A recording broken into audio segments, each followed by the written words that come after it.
Aapki ಅದಾಲತ್ನಲ್ಲಿ BSP ನಾಯಕಿ ಮಾಯಾವತಿ ಮೇಲಿರುವ ಆರೋಪ. ಇವರು ವೈಯಕ್ತಿಕ ಸಂಬಂಧಗಳಿಗೆ ಬೆಲೆ ಕೊಡುವುದಿಲ್ಲ. ಮಾಯಾವತಿಜಿ, ಸೋನಿಯಾ ಗಾಂಧಿಯವರು ನಿಮ್ಮ ಕಡೆಗೆ ಸ್ನೇಹದ ಹಸ್ತವನ್ನ ಚಾಚಿದ್ರು, ನಿಮ್ಮ ಬರ್ತ್ಡೇ ಕೇಕನ್ನ ತಿಂದ್ರು, ನಿಮ್ಮನ್ನ ಡಿನ್ನರ್ಗೆ ಕರೆದ್ರು. ಆದ್ರೆ ನೀವು ಸ್ನೇಹನ ಸ್ವೀಕರಿಸ್ಲಿಲ್ಲ, ಕೈ ಬಿಟ್ಬಿಟ್ರಿ.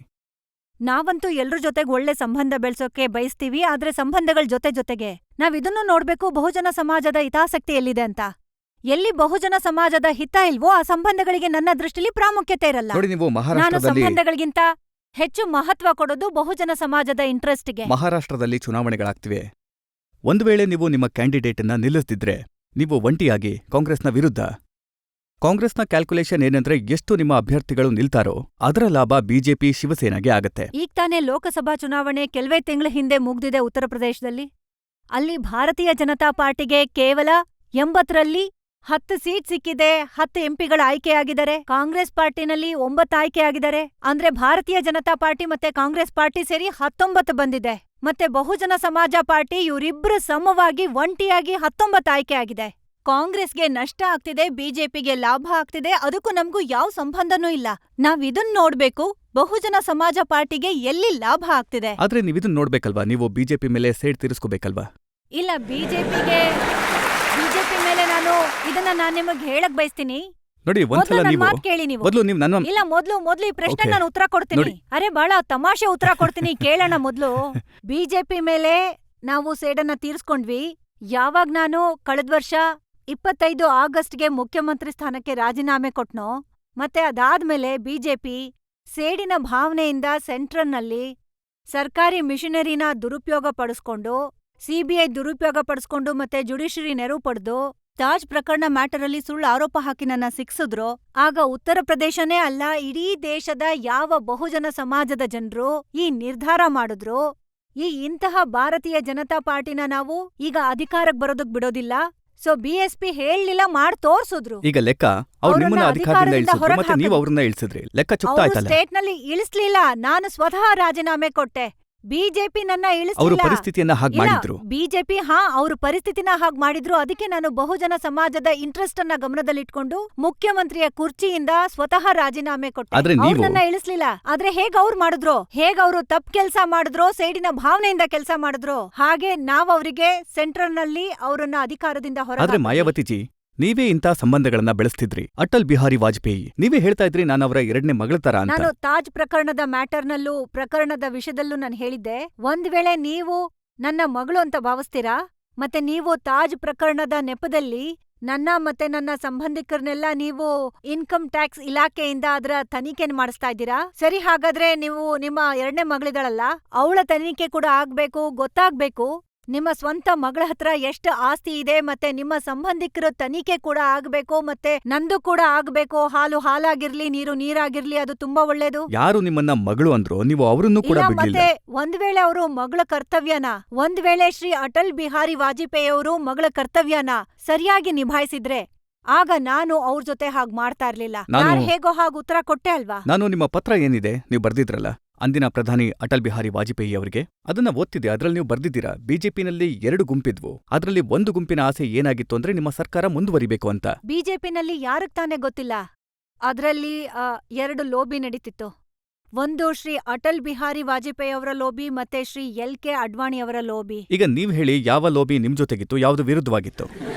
ಈಗ ಆ 2 ಲೋಬಿ ಹೀಗ್ ಬಯಸ್ತಾ ಇದ್ವು, ಬೆಹೆಂಜಿ ನಮ್ ಹತ್ರ ಬರ್ಲಿ ಅಂತ.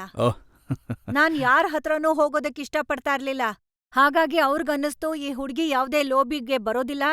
ಸೊ ಬಹುಶಃ ನಾವು ಯಾವ ದೃಷ್ಟಿಯಿಂದ ನಾವೆಲ್ಲ ಅಥವಾ ಏನ್ ಯೋಚಿಸಿ ನಾವೆಲ್ಲ ಮಾಯಾವತಿಯನ್ನ 5 ವರ್ಷಗಳಿಗೆ ಮುಖ್ಯಮಂತ್ರಿ ಮಾಡಿದ್ವೋ, ಆಗ ಅವ್ರಿಗೆ ಅನ್ನಿಸ್ತಾ ಇರ್ಲಿಲ್ಲ ಅವರು ಇವಳಿಂದ, ಮಾಯಾವತಿಯಿಂದ ಆಲ್ ಇಂಡಿಯಾ ಲೆವೆಲ್ ಅಲ್ಲಿ ಬಹಳಷ್ಟು ದೊಡ್ಡ ಲಾಭ ಸಿಗುತ್ತೆ. ಸ್ಪಷ್ಟವಾಗಿ ನಿಮ್ಗೆ ಹೇಳಿದ್ರ, ನೀವು ಈ ಕಡೆ ಬಂದ್ಬಿಡಿ, ಇಲ್ಲ ಆ ಕಡೆ ಇದ್ಬಿಡಿ ಅಂತ? ಇಲ್ಲ, ಅವರು 2 ಕಡೆಯಿಂದ ಹೇಳ್ತಾ ಇದ್ರಲ್ಲ. ಹೇಗೆ ಅಟಲ್ ಬಿಹಾರಿ ವಾಜಪೇಯಿ ಅವರು ಬಯಸ್ತಾ ಇದ್ರು ಇವಳು ನಮ್ಮ ಲೋಬಿನಲ್ಲಿರ್ಲಿ, ಶ್ರೀ LK ಅಡ್ವಾಣಿ ಅವರು ಬಯಸ್ತಾ ಇದ್ರು ನಮ್ಮ ಲೋಬಿನಲ್ಲಿರ್ಲಿ. ನಾನ್ಯಾಕೆ ಯಾರ್ದೋ ಲೋಬಿನಲ್ಲಿರ್ಲಿ? ನಾನು ಬಹುಜನ ಸಮಾಜ ಪಾರ್ಟಿ ಒಂದು ಸ್ವತಂತ್ರ ಪಾರ್ಟಿ, ನ್ಯಾಷನಲ್ ಲೆವೆಲ್ನ ಪಾರ್ಟಿ. ನಮ್ಮ ಪಾರ್ಟಿಯ ಒಂದು ಘನತೆ ಇದೆ, ನಮ್ದೇ ಆದ ಒಂದು ಸ್ಟೇಟಸ್ ಇದೆ. ಸೊ ನಾವು ಯಾಕ್ ಅವ್ರ ಹಿಂದೆ ಬೀಳ್ಬೇಕು? ಲೋಬಿ ಇದ್ರೆ ಒಳ್ಳೇದು. ಈಗಂತೂ ಇವ್ರಲ್ಲಿ 2 ಲೋಬಿ ಆಗ್ತಿದೆ. ಒಂದ್ ವೇಳೆ 5-6 ಆಗ್ಬಿಟ್ರೆ ಬಹುಜನ ಸಮಾಜ ಪಾರ್ಟಿ ಇಂಟ್ರೆಸ್ಟ್ ಎಲ್ಲಿರತ್ತೆ? ಎಷ್ಟು ಜಾಸ್ತಿ ಲೋಬಿ ಇರತ್ತೋ ಅಷ್ಟು ಜಾಸ್ತಿ ಅವರಲ್ಲಿ ಗುಂಪಿರತ್ತೆ, ಗ್ರೂಪಿಸಂ ಇರತ್ತೆ. ಆಗ ಜಾಸ್ತಿ ಜಗಳ ಆಗತ್ತೆ. ಅದರಿಂದ ಲಾಭ BSPಗೆ ಅಲ್ವಾ? ನಾವು ಬಯಸೋದು ಅದನ್ನೇ. ಮಾಯಾವತಿಜಿ, ಈ ಲೋಬೀಸ್ ಮತ್ತೆ ಜಗಳ ಅಂತೂ BSPನಲ್ಲೂ ನಡೆಯುತ್ತೆ. ಬಹಳಷ್ಟು ಇಂಥ ಲೀಡರ್ಗಳಿದ್ದಾರೆ. ಒಬ್ರು ಪೂಲ್ ಸಿಂಗ್ ಬರಯ್ಯ ಮಧ್ಯಪ್ರದೇಶದಲ್ಲಿ ಯಾರು ಪಾರ್ಟಿನ ಕಟ್ಟಿದ್ರು, ಅವರು ಪಾರ್ಟಿನ ಬಿಟ್ಟು ಹೊರಟೋದ್ರು. ಅರೆ, ನೀವು ಯಾರ್ ಬಗ್ಗೆ ಮಾತಾಡ್ತಾ ಇದ್ದೀರಾ? ಯಾರೇ BSPನ ಬಿಟ್ಟು ಹೋದ್ರು ಅವರು ಒಬ್ರೇ ಹೋಗಿದ್ದಾರೆ. ಬಹುಜನ ಸಮಾಜ ಅವ್ರ ಜೊತೆ ಹೋಗಿಲ್ಲ. ಮಾಯಾವತಿಜಿ, ಇವರಲ್ಲಿ ಇಂಥ ಜನ ಕೂಡ ಇದ್ರು. ಹೇಗೆ ನಾನು ಬರಯ್ಯ ಹೆಸರು ಹೇಳ್ದೆ, ಅದೇ ರೀತಿ ರಾಶಿದ್ ಅಲ್ವಿ ಇದ್ದಾರೆ. ಯಾವಾಗ ನಿಮ್ಮೇಲೆ CBIನ ರೇಡ್ ಆಗಿತ್ತೋ ಅವರು ನಿಮ್ಮ ಇಲ್ಲ, ಡಿಫೆನ್ಸ್ ಅಲ್ಲಿ ನಿಂತಿದ್ರು. ಪಾರ್ಲಿಮೆಂಟಲ್ಲಿ ಈಗ ಎಲ್ರಿಗಿಂತ ಯಾವಾಗ ಹೆಚ್ಚಾಗಿ ಅವ್ರು ನಿಮ್ಗೋಸ್ಕರ ಅವರು ಹೋರಾಡ್ತಿದ್ರು. ಎಲ್ಲಿವರೆಗೂ ಅವ್ರ ಪಾರ್ಟಿನಲ್ಲಿದ್ರು ಅವರ ನೈತಿಕ ಜವಾಬ್ದಾರಿಯಾಗಿತ್ತು, ಅದನ್ನ ಅವರು ನಿಭಾಯಿಸಿದ್ರು. ಯಾರಿಗೆ ಮಾಯಾವತಿ ಬೇಕೋ ಅವರು ಇಲ್ಲ ಪಾರ್ಟಿಲಿ ಇಲ್ಲ, ಇರ್ತಾರೆ, ಯಾರನ್ನ ಇಲ್ಲಾಂದ್ರೆ ಇಲ್ಲ. ಬಹುಜನ ಸಮಾಜ ಬಯಸತ್ತೋ ಇಲ್ಲ, ಯಾರನ್ನ ಮಾಯಾವತಿ ಇಲ್ಲ, ಅವರು ನೀವು ಪೂರ್ತಿ ತಪ್ಪು ಹೇಳ್ತಾ ಇದ್ದೀರಾ. ಯಾವಾಗ ನಾವು ಪಾರ್ಟಿ ಮೇಲೆ ಕೇವಲ ನಿಮ್ಮ ಇಲ್ಲ, ಕಂಟ್ರೋಲ್ ಇದೆ, ಏಕಚಕ್ರಾಧಿಪತ್ಯ ಇದೆ, ಇಲ್ಲ, ನನ್ನ ಬೇರೆ ಯಾರದ್ದು ಕಂಟ್ರೋಲ್ ನಡೆಯಲ್ಲ. ಇದೆ. ಅದಕ್ಕೆ ನನ್ನ ಕಂಟ್ರೋಲ್ ಕೇವಲ ಒಂದು ಡಿಸಿಪ್ಲಿನ್ ನ ಮೇಂಟೈನ್ ಮಾಡೋದಿಕ್ಕೆ. ಪಾರ್ಟಿನಲ್ಲಿ ಒಂದು ಡಿಸಿಪ್ಲಿನ್ ಇದೆ, ಅದಕ್ಕೆ ಪಾರ್ಟಿ ಈಗ ಮುಂದುವರಿತಾ ಇರೋದು. ನೋಡಿ, ನಾನು ನಿಮ್ಗೆ ಮತ್ತೆ ಒಂದು ಉದಾಹರಣೆ ಕೊಟ್ಟು ಹೇಳ್ತೀನಿ. ಉತ್ತರ ಪ್ರದೇಶದಲ್ಲಿ ಎಲ್ರಿಗಿಂತ ಹೆಚ್ಚು ಶಕ್ತಿ ಇದೆ ನಿಮ್ಮ ಪಾರ್ಟಿಗಲ್ಲಿ. 5 ವರ್ಷದಲ್ಲಿ 6 ಅಧ್ಯಕ್ಷರನ್ನ ಬದಲಾಯಿಸಿದ್ರಿ ನೀವು. ರಾಜ್ ಬಹದ್ದೂರ್, ಸೋನಿಲಾಲ್ ಪಟೇಲ್ ಮತ್ತೆ ಜಂಗ್ ಬಹದ್ದೂರ್ ಪಟೇಲ್, ಭಗವತ್ ಪಾಲ್, ಬರ್ಕೂರಾಮ್ ವರ್ಮಾ, ದಯಾರಾಮ್ ವರ್ಮಾ. ಕೆಲವು ದಿನಗಳಿಗೊಮ್ಮೆ ಇವ್ರನ್ನ ನಾವೇನ್ ಬದಲಾಯಿಸಿಲ್ಲ. ಅವರೆಲ್ಲ ತಾವೇ ಬಹುಜನ ಸಮಾಜ ಪಾರ್ಟಿಯನ್ನ ಬಿಟ್ಟು ಹೋದ್ರು, ನಾವ್ ತೆಗ್ದ್ಹಾಕಿಲ್ಲ. ಅಥವಾ ಬಿಟ್ಟು ಹೋಗುವಂತ ಪರಿಸ್ಥಿತಿನ ನೀವು ನಾನು ಸೃಷ್ಟಿ ಮಾಡಿದ್ರ. ಅಂತಹ ಯಾವ್ದೇ ಪರಿಸ್ಥಿತಿ ಮಾಡಿಲ್ಲ. ಆದ್ರೆ ಯಾವಾಗ ಇವರಿಗೆ ಬೇರೆ ಪಾರ್ಟಿಗಳಿಂದ ಏನಾದ್ರೂ ಹಣಕಾಸು ತಿನ್ನೋಕ್ ಸಿಕ್ತೋ ಅವ್ರಿಗನ್ನಿಸ್ತು BSPನಲ್ಲಿ ಸಿಗೋದಿಲ್ಲ.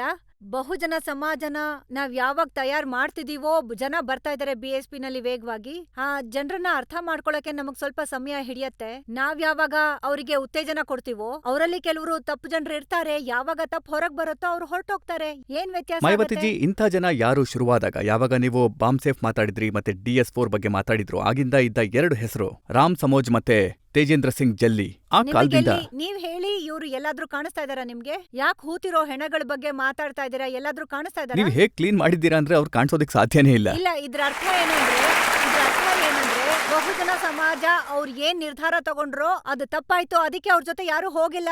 ಬಹುಜನ ಸಮಾಜ ಮಾಯಾವತಿ ಜೊತೆಗಿದೆ.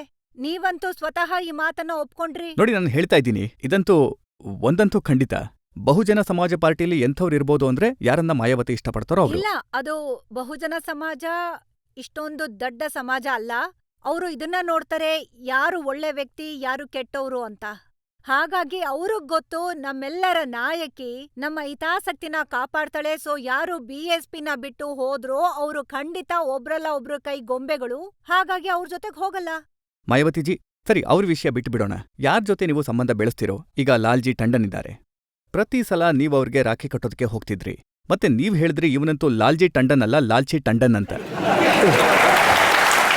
ಈಗ ಅಣ್ಣ ತಂಗಿ ಸಂಬಂಧ ಬಹಳ ಪವಿತ್ರವಾದದ್ದು. ಒಂದ್ ವೇಳೆ ಅದರ ಹೆಸರಲ್ಲಿ ಶ್ರೀ ಲಾಲ್ಜಿ ಟಂಡನ್ ಅಥವಾ ಬೇರೆ BJP ನಾಯಕರು ರಾಜಕೀಯ ಮಾಡಕ್ ಹೊರಟ್ರೆ ಅದನ್ನಂತೂ ನಾನ್ ಮಾಡಕ್ ಬಿಡಲ್ಲ. ಈ ಸಲ ರಾಖಿ ಕಟ್ಟಕ್ ಹೋಗ್ಲಿಲ್ವಾ ನೀವು? ಈಗ ನಾನ್ ಯಾವತ್ತೂ ಯಾರ್ ಮನೆಗೂ ರಾಖಿ ಕಟ್ಟಕ್ಕೆ ಅಂತ ಹೋಗಲ್ಲ. ಒಂದ್ ವೇಳೆ ಯಾರಾದ್ರೂ ನಮ್ಮನೆಗೆ ರಾಖಿ ಕಟ್ಟಿಸ್ಕೊಳಕ್ ಬಂದ್ರೆ ಅವರಿಗೆ ಮಾನವೀಯತೆ ದೃಷ್ಟಿಯಿಂದ ನಾನ್ ಅವ್ರನ್ನ ಮನೆಯಿಂದ ದಬ್ಬಿ ಹೊರಗಡೆ ಹಾಕೋಕ್ಕಾಗಲ್ಲ.